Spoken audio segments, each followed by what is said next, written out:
Rule 640, Unnecessary Roughness. Roughing. Note 1. Roughing shall be considered any act where a player uses unnecessary force to push or shove an opponent or makes avoidable physical contact, non-body check, with an opponent after the whistle. Note 2. Under this rule, a penalty for roughing should also be assessed to a player who uses their hands, arms, or stick in a careless or reckless manner while delivering a check, or delivers an avoidable body check to an opponent after the whistle, or who is no longer in control of the puck. The onus is on the player delivering the check to avoid placing a vulnerable or defenseless opponent in danger of potential injury.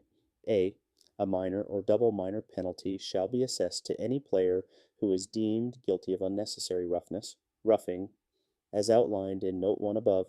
Any action warranting a major penalty under this rule shall be assessed under Rule 605 Fighting. Note: the spirit and intent of this rule is to eliminate all unnecessary pushing and shoving between players after the whistle. USA Hockey is directing officials to strictly enforce rules pertaining to scrum situations. Special attention should be given to differentiate between the degrees of responsibility with an additional minor penalty being assessed to any player who instigates or continues these actions. B. A minor penalty shall be assessed, except adult male classifications, to any player who delivers an avoidable body check to an opponent who is no longer in control of the puck. A player who has released a shot or pass is no longer considered to be in control of the puck. They are considered to be vulnerable or defenseless and are not eligible to be body checked. C. A minor penalty shall be assessed to any player who makes avoidable physical contact with an opponent after the whistle. D.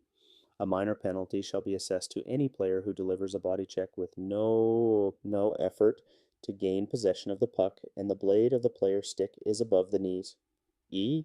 A minor penalty shall be assessed to any player who delivers a body check to an opponent who is physically engaged for possession of the puck with one or more other players. Note: when two or more players are physically engaged for possession of the puck, they are considered vulnerable or defenseless and are not eligible to be body checked. F. A minor penalty shall be assessed to any goalkeeper who body checks an opponent. G. A major plus a game misconduct penalty shall be assessed to any player who recklessly endangers an opponent as a result of any actions falling under Rule 640 C or F. H.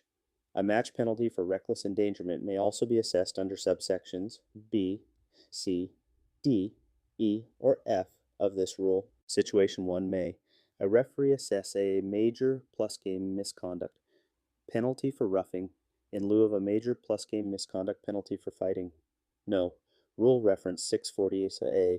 A major plus game misconduct penalty for roughing may only be assessed when a player body checks an opponent after the whistle, delivers a body check to an opponent who is physically engaged with one or more other players, for a late avoidable body check to an opponent who is no longer in control of the puck, for a check delivered where there is no effort to gain possession of the puck, and the player delivering the check has their stick above their knees, or when a goalkeeper delivers a body check to an opponent.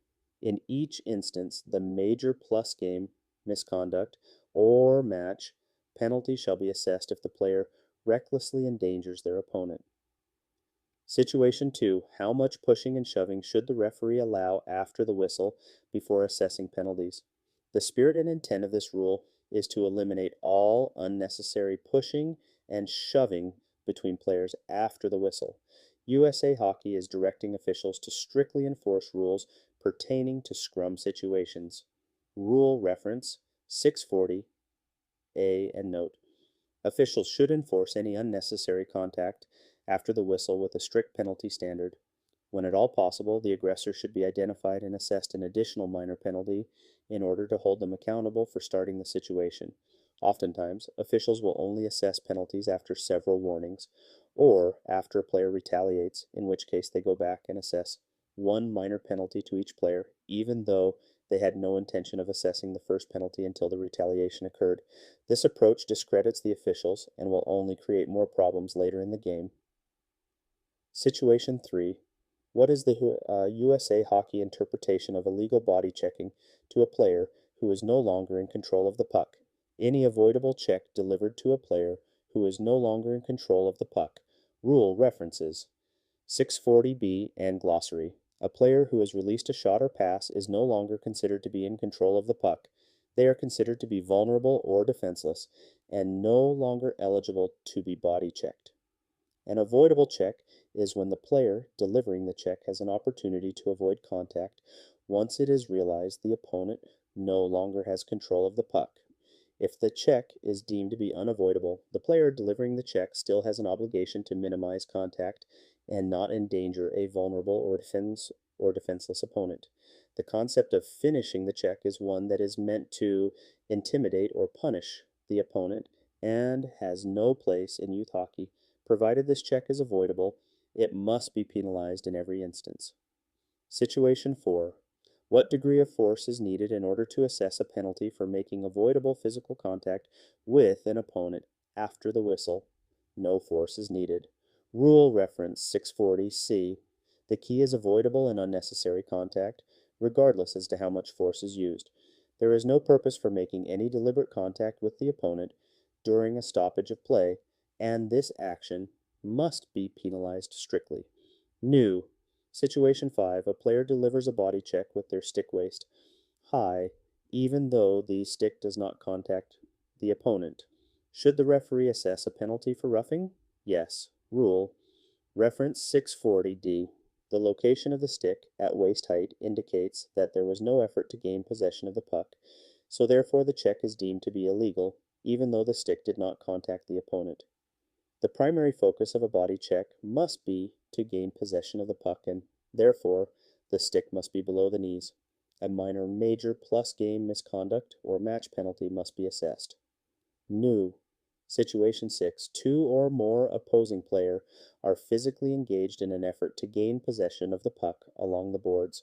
A player who is not physically engaged makes no effort to gain possession of the puck and instead delivers a body check to an opponent who is physically engaged. What penalty, if any, should be assessed? A penalty for roughing. Rule references 640E and note.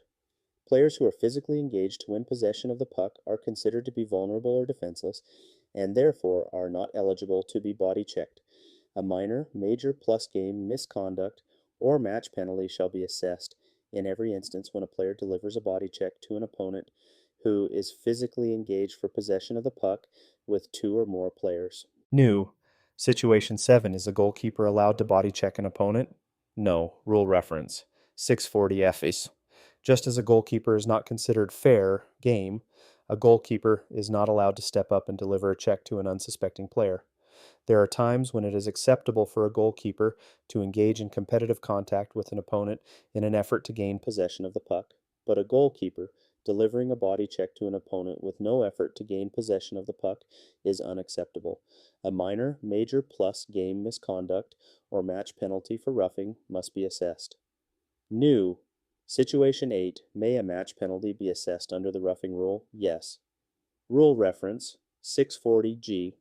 A match penalty may be assessed if a player is deemed to have recklessly endangered an opponent by delivering a late hit, a check after the whistle, a body check with no effort to gain possession of the puck, a check to an opponent who is physically engaged for possession of the puck, or a goalkeeper delivering a body check. In each instance, if the opponent is considered to be vulnerable or defenseless, a match penalty for reckless endangerment must be considered based on the degree of force used to deliver the check.